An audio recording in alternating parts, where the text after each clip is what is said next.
Hello, this is Dr. Amudapriya, Associate Professor Triply, Rotney College of Engineering and Technology, Palkulam.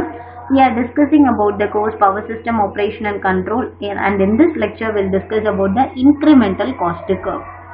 So while considering incremental cost curve, from the input-output curve, the incremental fuel cost curve can be obtained. The incremental fuel cost is defined as the ratio of small change in input to the small change in output. So what is the input? Fuel. What is the output? The generator output. While considering this, the incremental cost curve is obtained by considering the change in the cost of generation to the change in real power generation at various points on the input-output curve. For example, the generator costs are typically represented by 4 different curves: input-output curve, fuel cost curve, heat rate curve, incremental cost curve. Likewise, for reference, you can use these units, and this is the input-output curve. So, input-output curve plots the fuel input with respect to the megawatt output. Obviously, it is almost, it is not directly linear, but it is increasing when the generator power increases. So next let us consider the fuel cost curve. It is the input-output curve which is scaled by the fuel cost. Here also when the generated power increases, fuel cost will obviously increase. While considering the heat rate curve, it is the input-output curve which is scaled by the megawatt output. In this case we can see that the plots have the average number of British terminal units per hour of fuel input as it is needed per megawatt output. So here, as the generated power increases, the heat rate is almost reaching a constant state. And next is the incremental or marginal cost curve.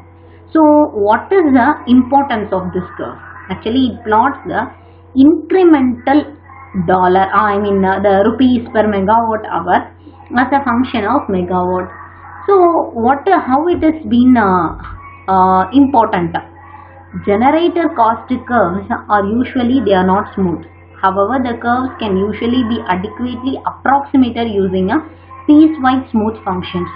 So what we are going to do is, we are going to have 2 representations which predominate the quadratic or cubic functions and the piecewise linear functions, and their respective, the quadratic equations are being given here, and the incremental cost curve is being given here. Also, 4 different types of coals can be considered for the analyzing purpose of this different quadratic equations. Upon the calculation of this quadratic equation, we can obtain the smooth incremental cost curve. So what is the influence of a marginal cost? What is the, rather than considering cost, why we are going for marginal cost?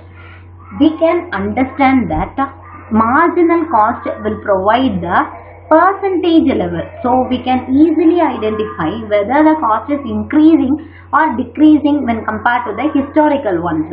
So this will be having a greater impact of understanding in order to utilize the fuel. So this is of greater importance when compared to the fuel cost curves and then the IO curve, etc. They are directly given, but this value will provide informative technique. So this is what is the influence over it. Thank you.